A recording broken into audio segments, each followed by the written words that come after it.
nahmaduhu wa nasta'inuhu wa na'udzu billahi min syururi anfusina wa min sayyiati a'malina. Man yahdihillahu fala mudhillalah wa man yudlil fala hadiyalah. Asyhadu an la ilaha illallah wahdahu la syarikalah wa asyhadu anna Muhammadan abduhu wa rasuluhu alladzi la nabiyya wa la rasula ba'dah. Sallallahu wasallam alaihi wa ala alihi wa sahbihi wa man tabi'ahum bi ihsan, amma ba'd.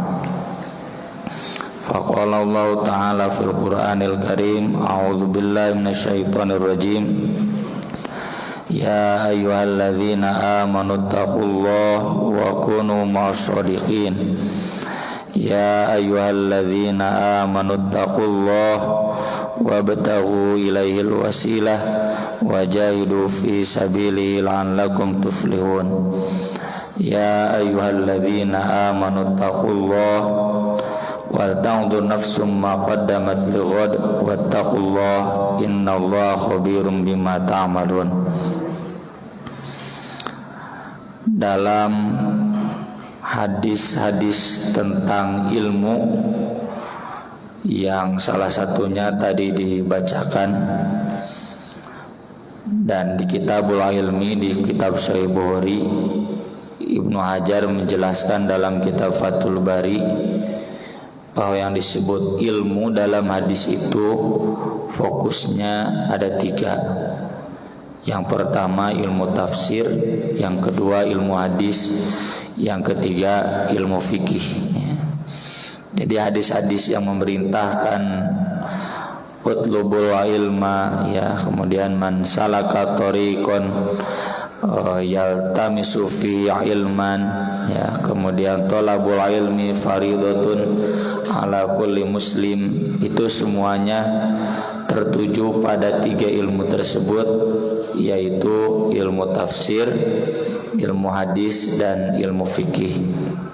Yang muaranya nanti di ilmu fikih karena ini terkait dengan kehidupan manusia sehari-hari. Tentunya bukan berarti menafikan ilmu yang lain. Kalau ilmu yang lain itu tidak wajib, ya, tidak wajib ain, wajibnya wajib kifayah. Ilmu kedokteran, ilmu fisika, ilmu teknologi dan lain sebagainya itu wajibnya wajib kifayah. Sementara yang wajib ain itu 3 ilmu tersebut. Dan nanti ini dibedakan, ya, antara yang wajib ain dan wajib kifayah. Yang wajib kifayah itu yang memperdalam tafaqquh fiddin, itu cukup diwakili oleh orang-orang tertentu yang memang punya kapasitas atau ditakdirkan Allah memiliki kemampuan. Nanti tafsir dengan ilmunya, ilmu tafsir atau ulumul Quran. Kemudian hadis dengan ilmunya atau ulumul hadis. Kemudian fikih juga dengan ilmunya, usul fikih, dan itu kemudian diperdalam. Inilah yang disebut ulama, ya, di dalam hadis, di dalam khazanah keilmuan para ulama. Yang disebut ulama itu syaratnya menguasai 3 ilmu tersebut dengan mendalam. Bagi kita pribadi, ya, maka tafsir, hadis, dan fikih ini wajib ain seukuran aktivitas kita sehari-hari. Tafsir konteksnya adalah bagaimana kita memahami Quran, ya, untuk pengamalan sehari-hari yang praktis, mulai dari surat An-Nas, Al-Fatihah sampai An-Nas. Bapak-bapak, yang penting ketika membaca ayat atau mendengar tadi, ya, surat Al-Baqarah juz 3, ya, dari ayat kursi sampai tentang Nabi Ibrahim, itu faham apa maknanya untuk bahan zikir dan untuk bahan iddikar, ya, fahal mim muddakir, diambil pelajarannya. Di sini memang memerlukan bahasa Arab, tapi bahasa Arab juga ada level-levelnya. Minimal bapak-bapak, ibu-ibu tahu harfiah per kata lah, ya, kosakata atau vocabulary. Kemudian hadis juga sama. Hadis itu fokusnya ada dua, ada hadis ahkam, ada hadis akhlak. Hadis ahkam yang populer di lembaga-lembaga pendidikan Islam termasuk perguruan tinggi itu adalah Bulughul Maram. Kemudian hadis akhlak itu adalah Riyadhus Shalihin. Apa bedanya dua kitab ini dengan kitab-kitab lainnya? Sahih Bukhari. Nah, kalau Sahih Bukhari itu kitab hadis aslinya, ya, semua persoalan kehidupan manusia dari mulai akidah, fikih, akhlak, dan problematika keislaman semua dibahas dalam kitab Sahih Bukhari, Sahih Muslim, Sunan Abi Dawud. Tapi kalau yang tadi Bulughul Maram tematis tentang fikih, Riyadhus Shalihin tematis tentang akhlak, itu minimalnya. Kemarin saya ditanya ya di salah satu masjid yang juga baru mengawali kajian Bulughul Maram, Ustadz, cina bagusnya bagaimana kajian Bulughul Maram? Saya bilang minimal seminggu sekali. Itu kapan beresnya? Standar yang sudah-sudah saya paling 5 tahun. Insya Allah katanya keumuran. Terus kalau Riyadhus Shalihin gimana? Kalau Riyadhus Shalihin itu kalau seminggu sekali, saya kan yang hari Kamis subuh ya online, itu seminggu sekali. Mulai itu tahun 2013 Februari. Dan insya Allah 2 pertemuan lagi beres 2021 Agustus, berarti kurang lebih 8 tahun ya, atau 9 tahun ya, kalau ngitung awal 2013 dan akhir 2021. Tuh, kalau kajiannya seminggu sekali. Kalau Sahih Bukhari, Sahih Muslim, saya yang biasa di Sahih Bukhari Senin subuh online, Sahih Muslim Jumat subuh juga ada kajian online-nya. Itu pakainya pakai mukhtasar. Mukhtasar itu yang matan-matan intinya. Kan di Sahih Bukhari innamal a'malu binniyat itu hadisnya diulang-ulang sampai kurang lebih 5 kali. Nah, itu menghilangkan yang berulang-ulang itu ya samalah. Saya lihat video itu dari tahun 2014-an ya. Dan Sahih Muslim sekarang belum beres. Sahih Bukhari masih lama beres, baru setengahnya mungkin ya. Kalau Sahih Bukhari seingat saya dari mulai dulu awal menikah ya 2006 lah. Jadi sekarang udah berapa tahun? 15 tahun belum beres. Nah, itu jadi hadis ya. Hadis juga tadi yang fardu ainnya kita tahu hadis-hadis praktis tentang Bulughul Maram, Riyadhus Shalihin. Yang mau memperdalam silakan. Dan kajian-kajiannya saya kira yang mungkin ya, karena saya tidak terlalu perhatikan juga, di dunia online sudah banyak ya, di YouTube atau di video-video Facebook. Kemudian fikih. Nah, ini fikih dengan ilmunya usul fikih. Kitab-kitab fikih itu banyak ya. Kalau di mazhab Syafi'i itu yang pokoknya Al-Majmu' Syarhul Muhadzab 13 jilid yang ditulis oleh Imam An-Nawawi. Imam An-Nawawinya Imam An-Nawawi yang menulis Riyadhus Shalihin, bukan Imam An-Nawawi Al-Bantani kakeknya Ki Haji Ma'ruf Amin, bukan ya. Meski memang beliau juga imam di Masjidil Haram.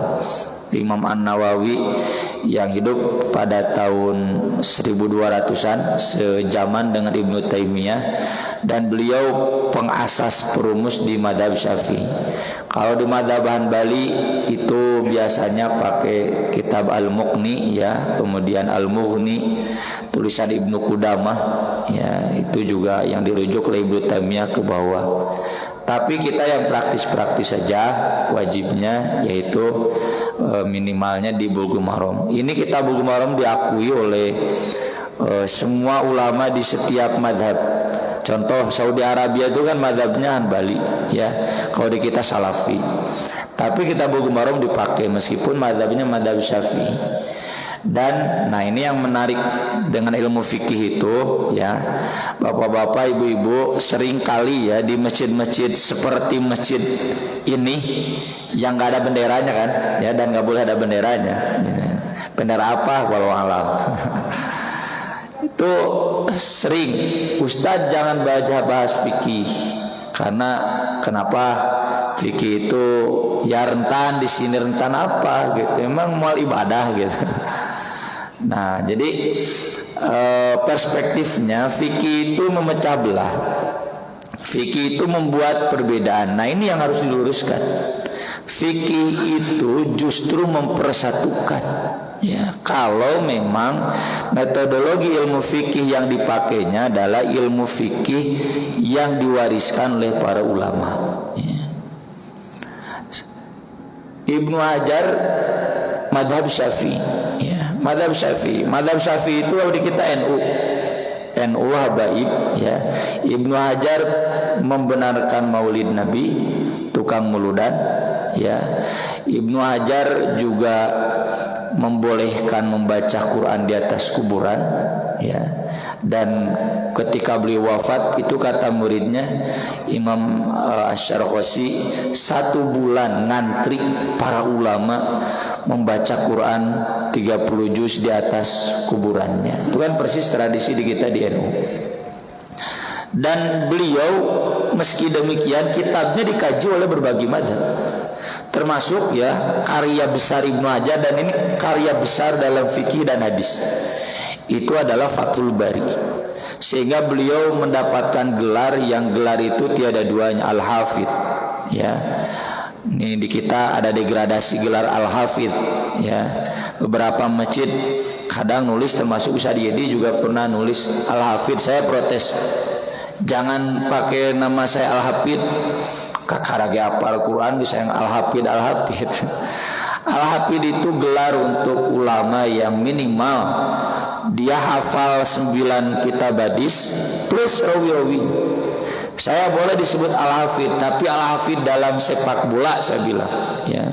Kalau saya ditanya bagaimana Lionel Messi kedudukannya dibanding dengan Febri Haryadi, oh jelas Lionel Messi itu standar Sahih Bukhari, ya.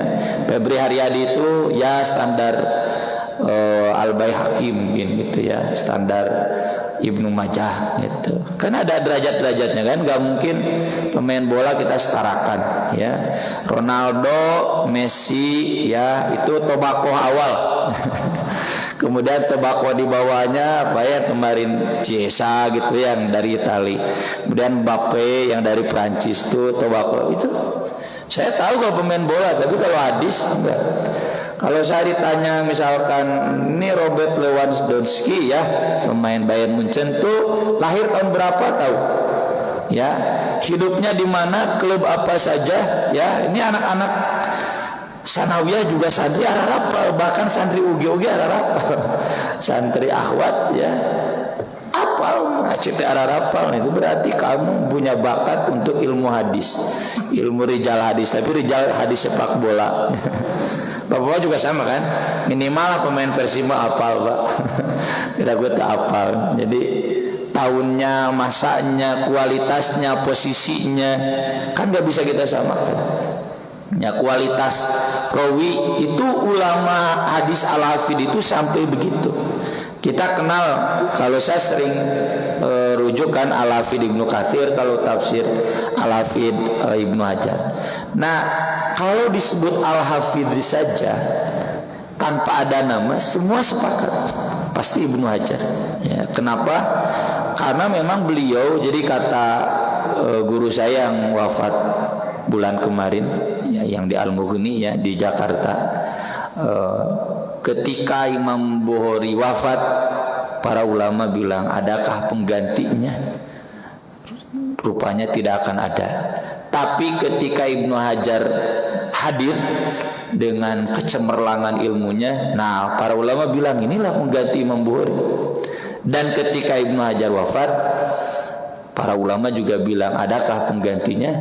Dan sampai saat ini belum ada penggantinya, ya. Jadi memadukan ilmu tafsir, ilmu fikih, ilmu hadis itu di kitab Fathul Bari. Makanya kitab syarah-syarah hadis kesininya mau Nailul Autor, Aunul Ma'bud, Subulus Salam, pasti rujukan utamanya Fathul Bari.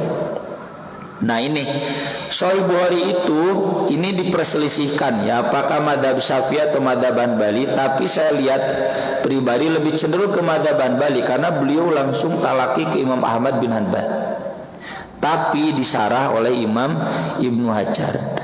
Ibnu Hajar itu madhabnya madhab Syafi'i, dan di beberapa cetakan Darul Fikr ya itu ditaklik lagi oleh Syekh bin Baz, dan itu saling mengisi biasa.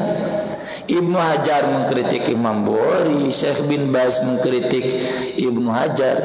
Contoh dalam hadis tentang tawasul ya, tawasul kepada orang yang mati, Ibnu Hajar menuliskan hadisnya di dalam Fathul Bari, karena memang dalam madhab Syafi'i ya tawasul kepada orang yang mati itu sah-sah saja, asal tidak berdoanya kepada orang yang mati, berdoanya kepada Allah. Dan ada hadisnya yang kemarin-kemarin lah saya bahas di kajian ahad di Makinya Ustaz Yedi ya. Dan itu dikritik oleh bin Baz biasa ya. Atau contoh Bulughul Maram itu kan disarah Subulus Salam, sarah terkenal. Subulus Salam itu ringkasan dari Al-Badrut Tamam. Al-Badrut Tamam mazhab Maliki, Subulus Salam mazhabnya mazhab Ahlul Bait ya. Mazhab Ahlul Bait itu kalau di kita Habib Rizik Syihab ya, Kasalafi mirip ya, KNU mirip ya. Tapi dah bukan NU soalnya nyapuntennya katingali orang musuhan NU jeung FPI. Habib Rizik itu nggak pernah pakai batik Pak ya, nggak pernah. Siapa yang pernah Habib Rizik lihat Habib Rizik pakai batik? Nggak pernah ya, selalu bajunya putih. Itu mazhab beliau. Nah, bajunya seperti itu, nggak mungkin pakai celana panjang kayak saya bapak-bapak. Begitu ya bajunya ya, itu mazhab Ahlul Bait. Kemudian Tawdihul Ahkam ya yang terkenal kesini-kesininya itu mazhab Hanbali. Jadi saling mengisi. Dan kalau kita baca kajian fikih, nah itulah fikih itu dengan ragam mazhabnya, nggak ada saling mengkafirkan, nggak ada saling menyesatkan, tapi semuanya saling mengisi. Inilah yang menyebabkan seharusnya kita belajar fikih itu malah jadi mempersatukan umat ya. Jadi faham kenapa mazhab Syafi'i begini, mengapa mazhab Hanbali begini. Dan saya pribadi dalam kajian-kajian saya biasanya membandingkan dua mazhab besar itu saja, karena di Indonesia yang ada dua mazhab besar itu saja, mazhab Syafi'i, NU, FPI lebih dekat ke mazhab Syafi'i ya. Kemudian Ustaz Abdul Somad ya, Perti ya, itu lebih dekat ke mazhab Syafi'i. Di HTI PKS juga banyaknya yang lebih dekat ke mazhab Syafi'i karena alumni Mesir. Mesir kan pusatnya mazhab Syafi'i. Sedangkan yang kedua Hanbali itu Salafi, kemudian Muhammadiyah, Persis lebih dekat ke Hanbali meskipun enggak persis sama ya. Nah itu jadi ini yang perlu kita luruskan, terutama khususnya di Masjid Al-Ikhlas Cimareme ini. Kita kalau mau belajar fikih, maka justru yang harus disiapkan adalah kelapangan dada dan kesiapan menerima khazanah fikih yang tidak sempit tapi luas. Bukan berarti kemudian tidak ada pegangan. Ada pegangan kan. Ibnu Hajar punya pegangan, tapi beliau mengapresiasi pendapat ulama lain.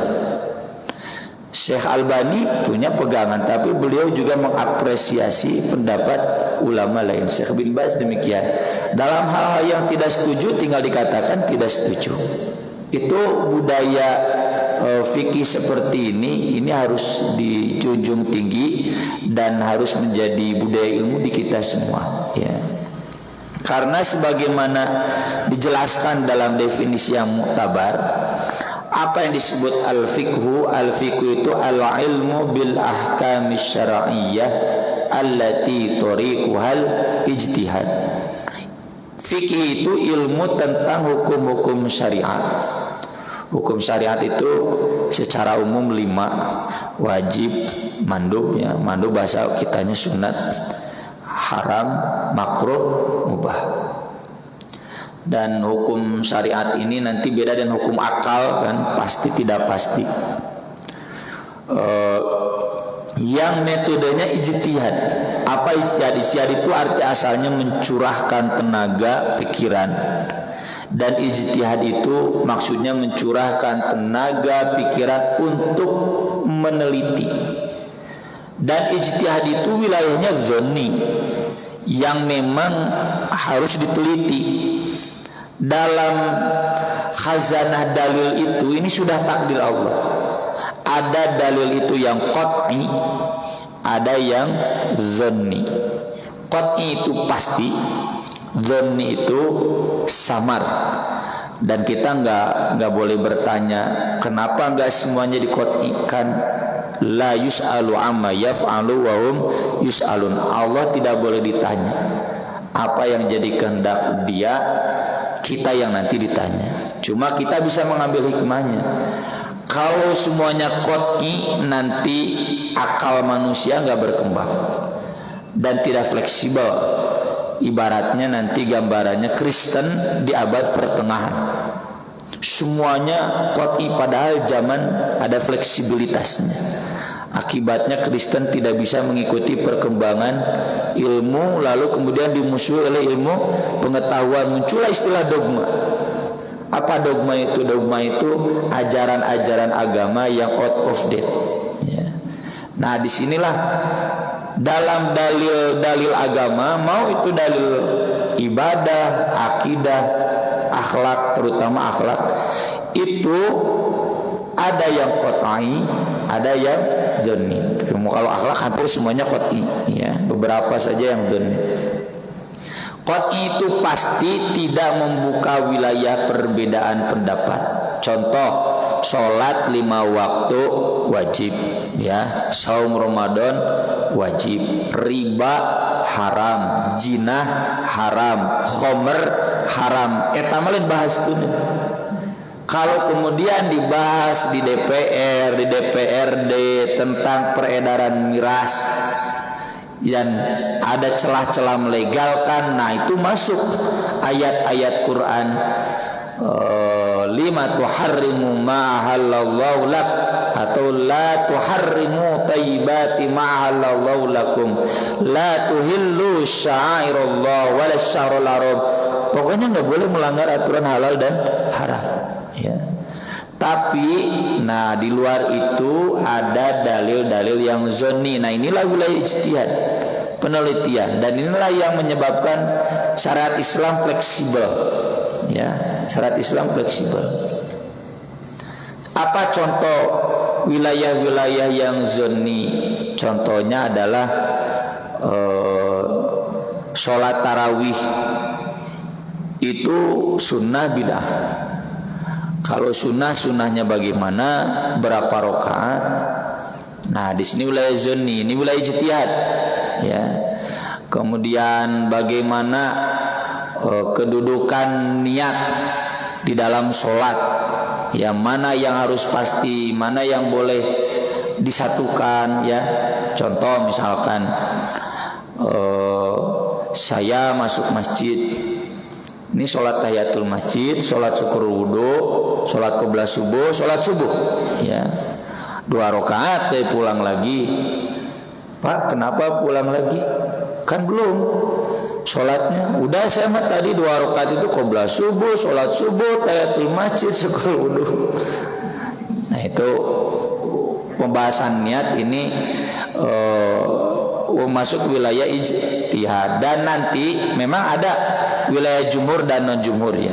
Dan nanti ada wilayah niat yang boleh digabungkan, ada yang tidak bisa digabungkan sama sekali. Contoh, kalau niat qobliyah subuh, niat sholat subuh itu harus spesifik, ya, nggak boleh ta'arud, harus detail. Tapi kalau tahiyatul masjid boleh mutlak, nggak harus muqayyad. Jadi yang penting masuk masjid sholat 2 rakaat, 2 rakaatnya apapun silakan. Mau sekalian syukur wudhu, mau sekalian tahiyatul masjid, itu dipersilakan. Kayak saum Senin bentrok dengan tengah bulan, Ini niatnya niat apa? Udah niat tengah bulan saja. Kalau tengah bulan niatnya spesifik.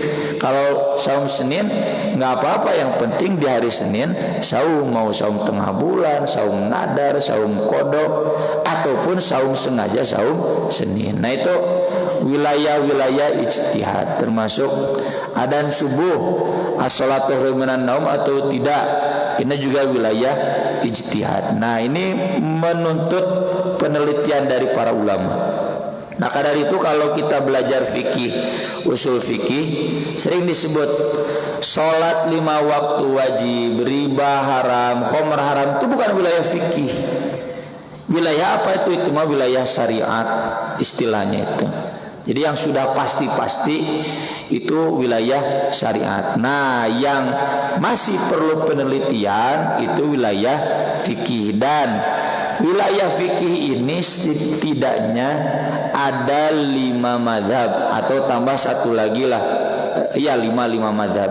Satu mazhab Hanafi, ini yang tertua. Kemudian mazhab Maliki, ya adiknya, karena ini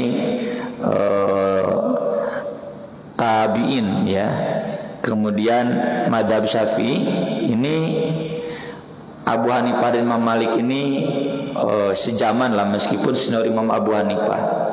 Ketika Imam Abu Hanifah, Imam Syafi'i lahir, dan Imam Syafi'i selama 20 tahun belajar ke Imam Malik sampai wafatnya. Dari sejak usia kecil, ya kurang lebih 6 tahun, berarti sampai 26 tahun beliau belajar Imam Malik. Sesudah Imam Malik wafat, nah baru beliau buka madrasah khusus, sehingga kemudian jadi mazhab tersendiri. Kemudian Imam Syafi'i itu kan tugasnya dulu di Irak.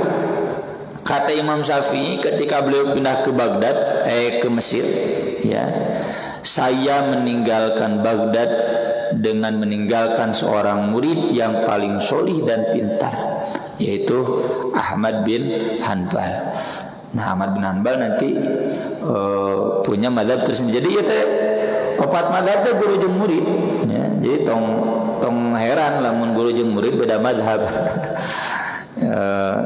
Kemudian satu lagi tadi ya, mazhab Hadawiyah yang sering dikutip dalam 10 salam. Hadawiyah ini mazhab Ahlul Bait. Ahlul Bait itu keluarga Nabi, tapi kadeknya Ahlul Bait itu didompleng oleh Syiah. Di kita Syiah di Bandung namanya Ijabi, Ikatan Jamaah Ahlul Bait. Etama Ahlul Bait sesat. Menang nyebutkan Syiah sesat, kafir oge halal, ya, karena mereka mengkafirkan kita. Tapi kalau Ahlul Bait, para habaib, ya Habib Rizik Syihab dan lain-lainnya, itu mazhab yang memang juga tersendiri, itu mazhab kelima. Nah dalam fikih ini kenapa ada mazhab-mazhab? Karena kecenderungan guru. Contoh sederhana, dalam masalah hadis doif, apakah hadis doif boleh digunakan atau tidak? Ada mazhab yang mengatakan tidak boleh digunakan. Nah ini yang cukup ketat adalah Imam Ahmad bin Hanbal. Makanya oleh mazhab Syafi'i nggak disebut ahlus sunnah, tapi ahlul hadis. Dalam khazanah itu mazhab Hanbal itu disebutnya ahlul hadis. Ahlul hadis itu tekstual. Jadi kalau ada hadis dhaif nggak dipakai sama sekali. Tapi kalau Imam Syafi'i termasuk Ibnu Hajar mengakomodir hadis dhaif dengan syarat satu, dhaifnya tidak parah. Dhaif tidak parah itu lemah hafalan, ya, bukan cacat akhlak. Kalau cacat akhlak kan pendusta, penipu, orang jahat, nah itu mah ditolak. Jadi kalau lemah hafalan, saya sering contohkan begini. Bagaimana kalau ada santri saya ngetuk pintu saya, Pak Ustadz barangkali belum tahu Ustadz Anu meninggal dunia. Itu santri yang ngasih tahu ke saya, bodoh taranalal bugul marom. Percaya mual. Itu, ya. Apakah setiap orang yang bodoh pasti salah dalam menyampaikan hadis? Tapi memang saya sebagai editor itu bisa membeda-bedakan, ya. Bapak juga kalau sebagai guru tapi bisa membeda-bedakan. Ada santri atau penulis itu salah wae gitu, capek ngoreksina. Ada yang memang itkon betul gitu, bahkan akurat, dan itu membuat kita percaya dan tidak percaya. Ayo mah budak teh loba salah, teu percaya dititah imaman teh gitu loba salah ya. Nah itu jadi itu yang hadis doif tidak parah. Nah yang kedua, hadis doif tersebut dikuatkan oleh hadis-hadis yang sahih ya. Contohnya takbiran malam lebaran, hadisnya doif, tapi ada hadis yang sahih apa, bahwa di malam itu diisi dengan ibadah. Maka hadis yang dhaif ini jabada isyarat di Al-Qur'an, walitukabbirullaha ala ma hadakum wa la'allakum tashkurun. Imam Syafi'i terang-terangan menganjurkan silakan penuhi seluruh penjuru negeri dengan takbiran. Maka dulur-dulur kita sampai berkeliling gitunya kamari unggul corona ya. Itu. Sementara yang lain tidak.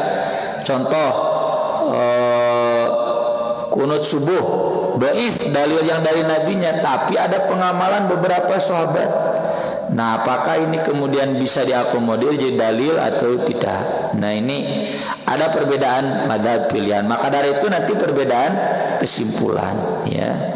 Termasuk nanti yang berbeda itu dalam masalah bagaimana kalau amal itu ada di sahabat meskipun tidak ada dalilnya dari Nabi.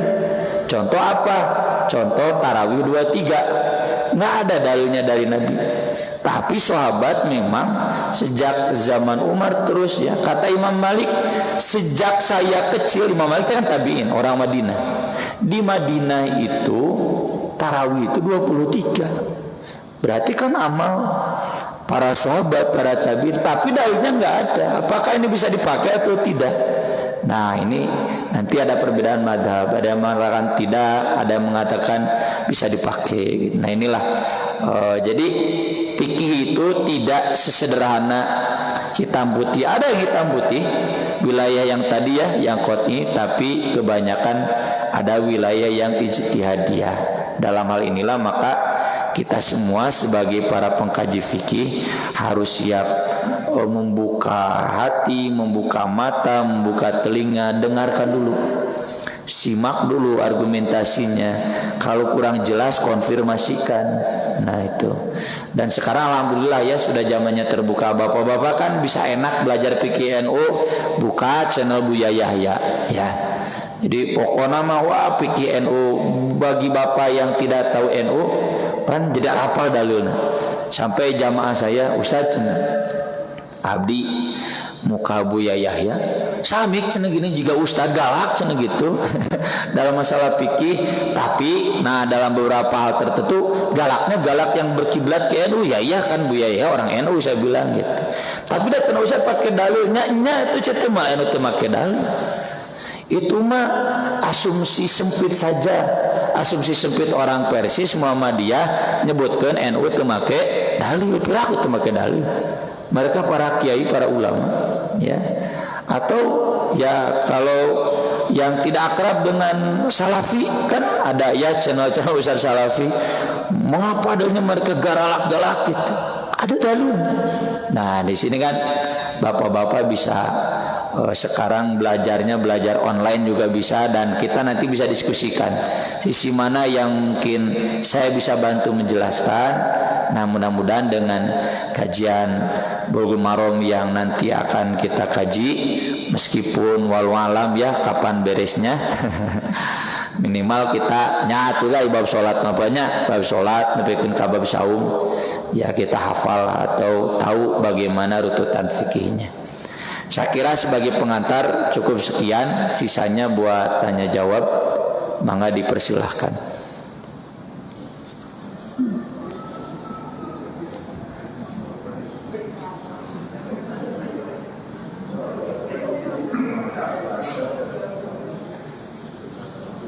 Ada pertanyaan?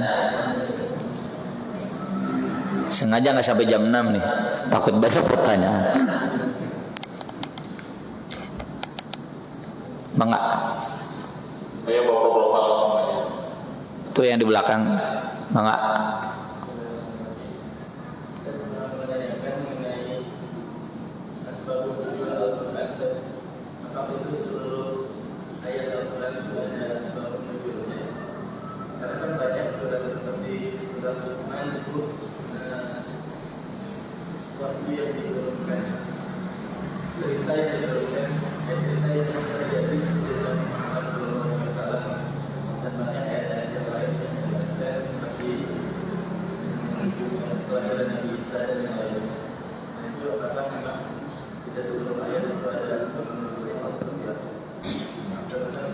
Ya, jadi memang dalam Hazanaul Ulumul Quran itu ada yang disebut ayat itu ibtidaiyan, ada yang sababian, ya.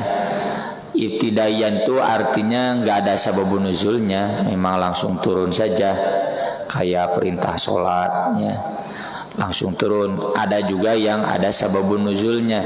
Sababun nuzul itu kayak ayat-ayat tentang perang, ya, itu ada sababun nuzulnya. Atau ayat-ayat yang yas'alunaka, ada pertanyaan, maka itu ada sababun nuzulnya. Dan nanti juga sababun nuzul itu ada yang satu ayat turun terkait satu peristiwa, ada juga terkait beberapa peristiwa ayatnya sama turun, ya. Contoh ayat tentang maka nalih nabi walladzina amanu ayyastaghfiru lil musyrikin walau kanu uli qurbah. Nabi orang beriman tidak layak memohonkan ampun untuk orang musyrik. Itu ada terkait nabi yang mendoakan Abu Thalib, ada yang terkait nabi yang mendoakan ibunya. Kan ibunya, ya ini memang jadi perdebatan, ya.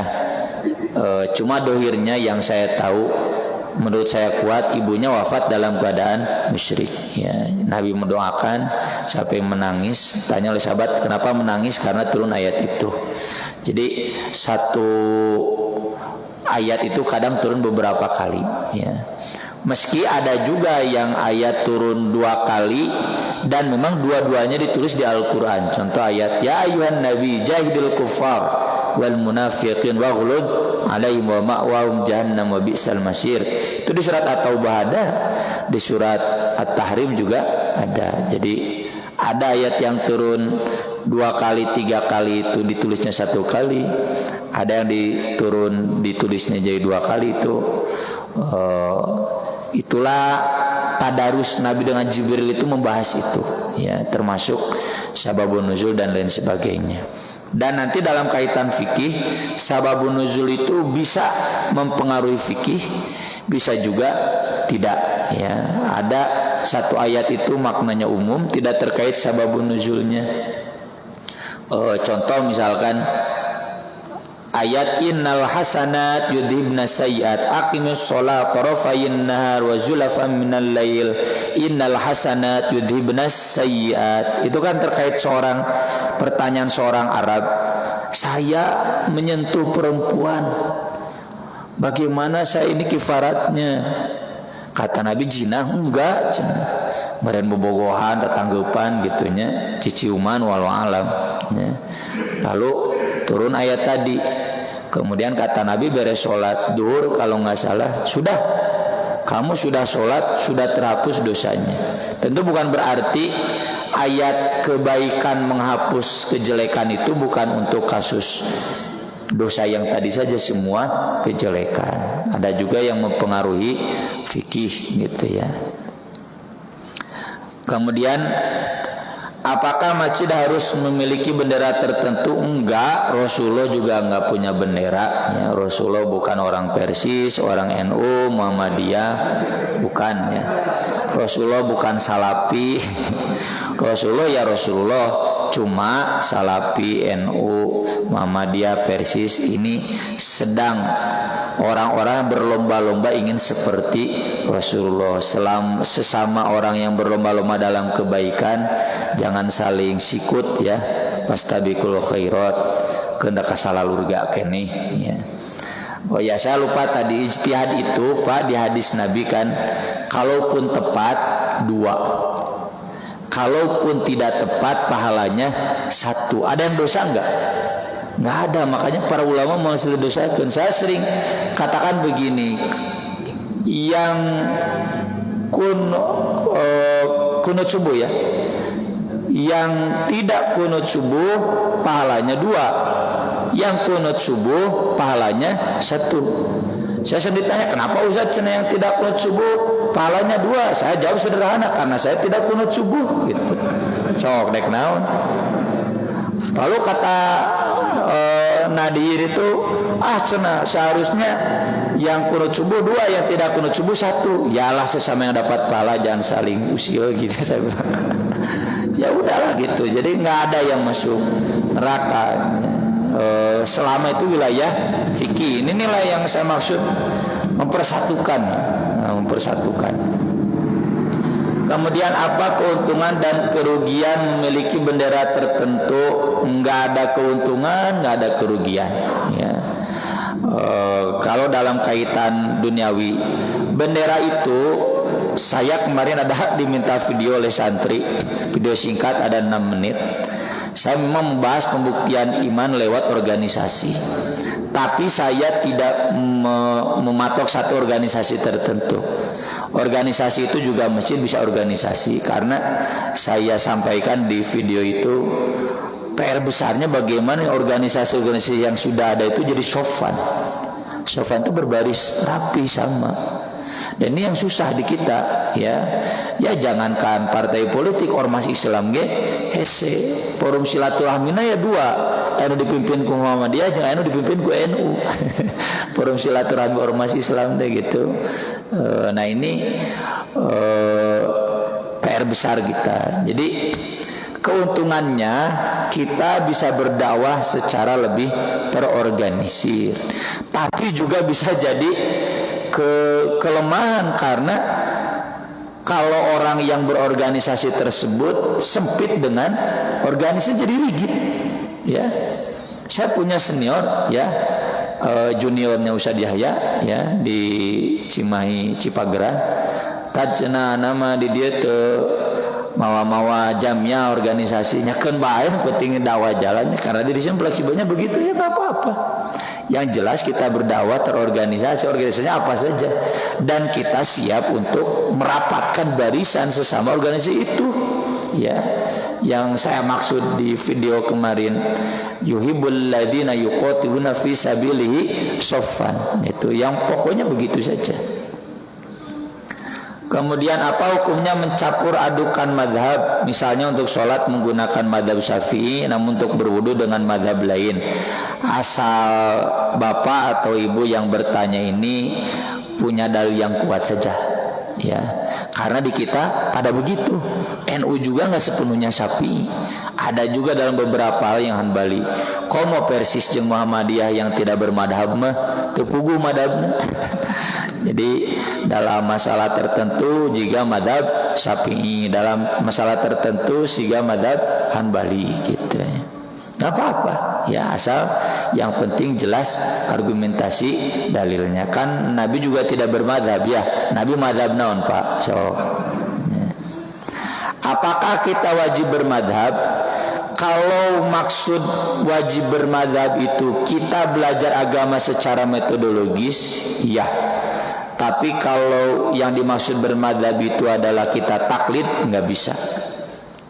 Apa yang saya maksud bermadhab itu belajar secara metodologis agar kita tidak sesat ke Syiah, tidak sesat menjadi liberal.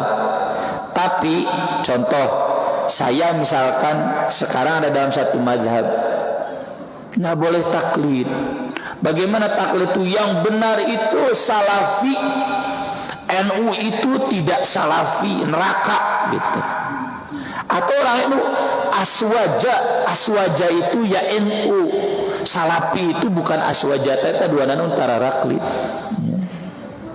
Jadi orang Persis yang taklid dengan Persisnya, Muhammadiyah yang taklid kan menutup diri kan, menutup diri, dia merasa benar sendiri, yang lain sesat begitu. Bukan taklid itu mengikuti ulama. Kalau mengikuti ulama ya pasti harus Masa kita nggak mengikuti ulama, ya, mengikuti fatwanya, mengikuti fikihnya silakan. Dan nggak mungkin kita tidak mengikuti ulama. Taklid itu menutup diri, ya. Itulah yang saya lihat. Ada secerca harapan, ya. Saya lihat Ustadz Abdul Somad meskipun mazhab Syafi'i tetap terbuka. Ya, Ustadz Adi Hidayat meskipun mazhabnya Muhammadiyah, ya. Ada Salafi lain Ustadz Adi Hidayat. Nah, lebih Muhammadiyah, ada orang basicnya Muhammadiyah. Tapi beliau tetap terbuka, ya. Felix Xiao meskipun HTI tapi beliau tetap terbuka. Nah, ini yang begini. Ustadz Bahtiar Nasir meskipun Salafi tapi tetap terbuka. Ustadz Jaitul Rasmin kan Salafi tapi tetap terbuka, buka diri dengan yang lain. Itu yang harus kita lakukan. Jadi di satu sisi ya harus bermadhab itu karena agar kita jelas metodologi fikihnya biar nggak sesat. Jadi madhab itu saya ibaratkan kuliah. Atau kalau saya tanya wajib tidak kuliah, kan jawabannya bisa wajib bagi yang mampu, ya, agar ilmunya benar. Tapi bagi yang tidak mampu, ya nggak wajib, ya. Bermadzhab juga demikian, bagi yang mampu harus agar ilmunya lurus tidak menyimpang, ya. Tapi bagi yang tidak mampu ya nggak apa-apa, yang nggak bermadzhab juga. Yang jelas tidak sesat lah. Apabila kita di Indonesia Syafi'i, jika kita pindah ke Madinah berpindah ke Hambali boleh. Di Indonesia juga banyak Hambali, ya. Jangan menganggap bahwa Indonesia mazhabnya mazhab NU, ya. Enggak, cuma menteri agamanya kebetulan TNU gitu. Pernah ya di tentara langsung mental. Langsung diganti sama dari NU. Adzan subuh ada yang 2 kali. Adzan ke-1 pakai as-salatu minan naum, adzan kedua tidak pakai as-salatu minan naum. Iya. Ini nanti dibahasnya.